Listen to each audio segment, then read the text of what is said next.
tender process for the Australian network has been bungled from the start. I've been reading tweets during the news, and one of them made the point, can someone please explain to me why they bothered with a tender process at all? That's the point.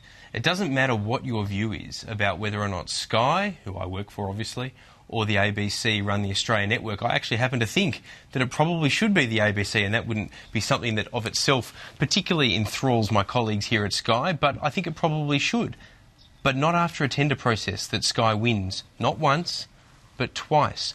Not after a situation where the original minister responsible, Kevin Rudd, puts it in the hands of his department, an independent bureaucrat who finds that Sky had the better tender, and then the government decides to strip the Foreign Affairs Department and DFAT of responsibility and hands it to none other than the Communications Minister, the person with direct responsibility for the ABC. The person, Stephen Conroy, who actually put in a submission before this entire process went to tender, saying that he actually believes that this is something, the ABC, that should have control into perpetuity and it shouldn't ever come up for tender.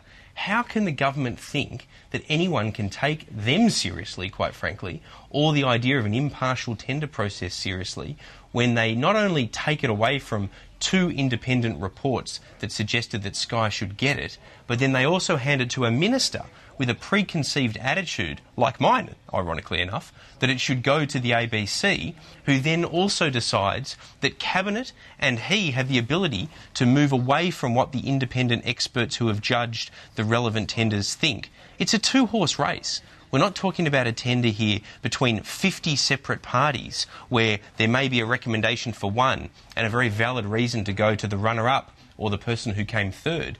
The runner-up was the loser in a two-horse race. And let's look at that loser. The ABC is a pretty large operation compared to the small operation that is the Sky network. How on earth does an operation with the resources and the width and the breadth of the ABC stuff up a tender so badly that they can't beat an organisation as small as Sky? This is an embarrassment to the ABC that they didn't win the thing.